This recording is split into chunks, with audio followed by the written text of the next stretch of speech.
All right, welcome back everyone. Dr. Ben, not a real doctor here. And today I want to talk to you about how your personal finance habits can affect your health. Cardiovascular disease is the #1 killer in the US. Stress is a major contributor to cardiovascular disease.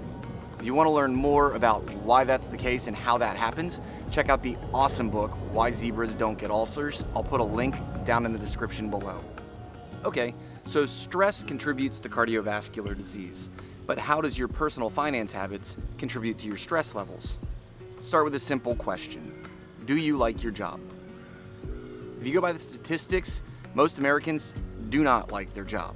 Chances are pretty good that you'd rather be doing something else to make your money. The question is, why are you working the job you're working? I'm guessing that money probably has something to do with it. Continuing to work a job that makes you unhappy, especially if you feel like you're trapped in it, is a major contributor to your stress levels. But let's dig a little deeper. What would happen if you lost that job? How long could you live your current lifestyle on the money you have in savings? All right, cut back all your luxuries and look at just your baseline expenses. Now how long could you extend your savings? For most Americans, we're talking a month tops. It's usually even less because most people are living paycheck to paycheck. They literally cannot pay their bills if they don't get their next paycheck. So you're stressed because you're going to a job you don't like, but you're also stressed because you can't leave the job that you don't like. I don't know about you, but that sounds an awful lot like an abusive relationship. Let's look at your debt levels. Debt is nothing more than selling labor later to buy something now. For every dollar of debt you have, that's time of your life that you've already sold that you haven't even had yet. You're selling your future by going into debt. But let's look at your debt levels. The average American has $6,300 in credit card debt, but they also have around $32,000 in student loan debt. That's almost $40,000. There are a lot of people in the US who don't make that much in a year. When you factor in interest rates and time to pay those debts off, people are actually paying significantly more than $40,000. No wonder people can't leave their jobs. They're stuck. What about relationship problems? Poor finances or disagreements about money are a major contributor in divorce. What about little expenses that pop up that are not dramatic expenses, but somewhere in the $1,000 and less range? Most people don't have enough money in savings to just pay these, so they end up going further into debt to pick up these emergency expenses. Do you see how financial decisions contribute greatly to your stress levels? So what's the solution? The solution is actually really simple. It's just clean up your financial house. Now note I said simple, it is not easy. The absolute first thing you immediately have to do is stop spending money you do not have. That means that if you don't have the cash in your pocket or in your bank account, you can't afford whatever it is you're about to buy. No, really, you can't afford it, don't buy it.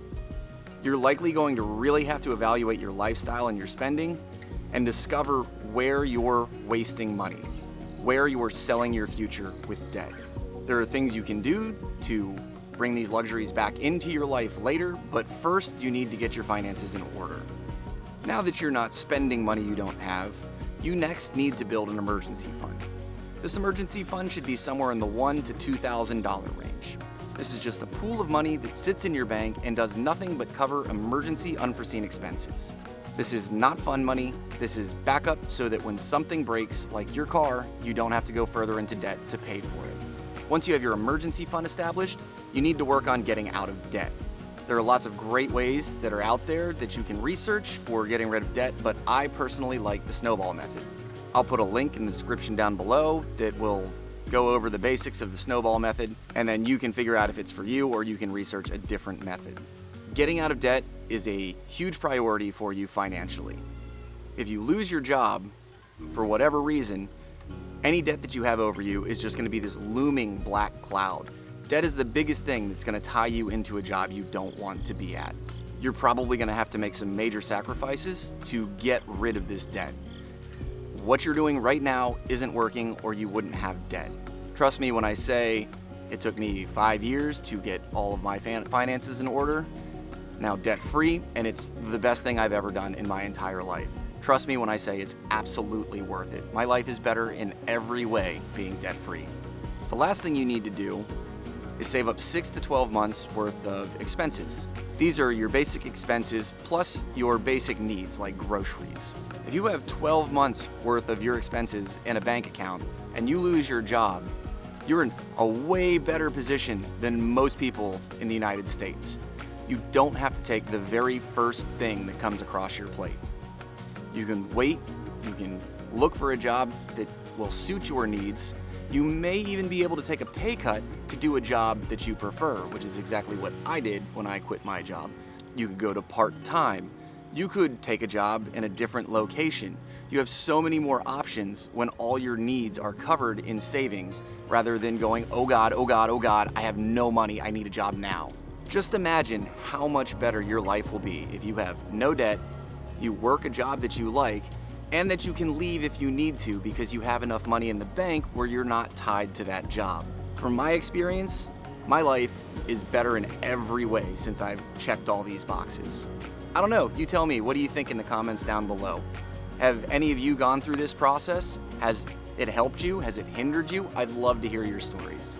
If you liked the video, smash the thumbs up. Share the video with your friends.